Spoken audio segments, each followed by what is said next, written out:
आमे जदि कहवा स्वाधीनतार 75 वर्ष पर भी जितेबले भारत वर्ष देखागला जे आदिम जनजाति विभिन्न माने बण जंगल भी रोचंती एवं गाँ गड़े भी रोचंती। तो आज भी जदि आमे कहवा से माने हुए तो एवार भी बहुत है नहांती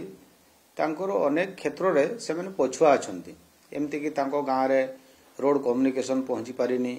हेल्थ सेक्टर रो सेमती तांकर स्वास्थ्य सेवा ठु आरंभ करिकरी सेहिथिपई प्रधानमंत्री गोटे स्पेशली आदिम जनजाति मानकर सर्वांगीन किमती विकास हेबो आपण शिक्षा क्षेत्र रे हो, दक्षता क्षेत्र रे हो, स्वास्थ्य क्षेत्र रे हो, तांकर पाखरे स्वच्छ पीवा पानी हो, घर हो, बिजुली हो, एमती 9टा विभाग स्वतंत्र भावरे ताको ध्यान देकरी केमती से माने मुख्य स्रोत रे शामिल हेबे सेथि पई प्रधानमंत्री ए पदक्षेप नैचंती। एवं किछि दिन तळे ट्राइबल अफेयर्स मिनिस्ट्री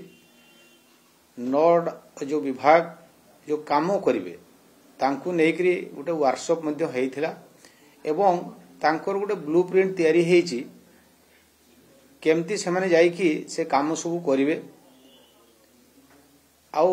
से जो क्राइटेरिया कथा आपण कहिले मु कहि रखे प्रधानमंत्री स्पष्ट भाव में आगु मध्य कहिसंती जे जो मानकर जमी जागा भी नहीं तांकु सरकार जागा देकरी बा जोठी बसवास करुथबे सेठी भी सेमाने प्रधानमंत्री आवास करि परिबे सेतरे किछु असुविधा नहीं। तो अनेक जो कटकणा थिला से कटकणा को दूर करी केमती सरल उपाय रे तांकु घर भी दिया जाई परिबो, बिजुली भी दिया जाई परिबो, पानी भी दिया जिवो, तांकर शिक्षा केमती से पाइबे से कथा मध्य सरकार चिंता करूचंती। एवं जो कथा मु कहली किछि दिन तले जो वर्कशॉप हेइथिला सेही दिनटु ही गुटे सारा भारत वर्षरु जो जो जगह रे आदिम जनजाति माने अछंती सेही राज्यरु से जो 9टा विभाग रो अधिकारी माने आसिकरी से वर्कशॉप रे जॉइन करथिले बा योगदान करथिले एवं सेही दिन ही तांकर गुटे ब्लूप्रिंट तयार हेइथिला एवं काम आरंभ हेइछ।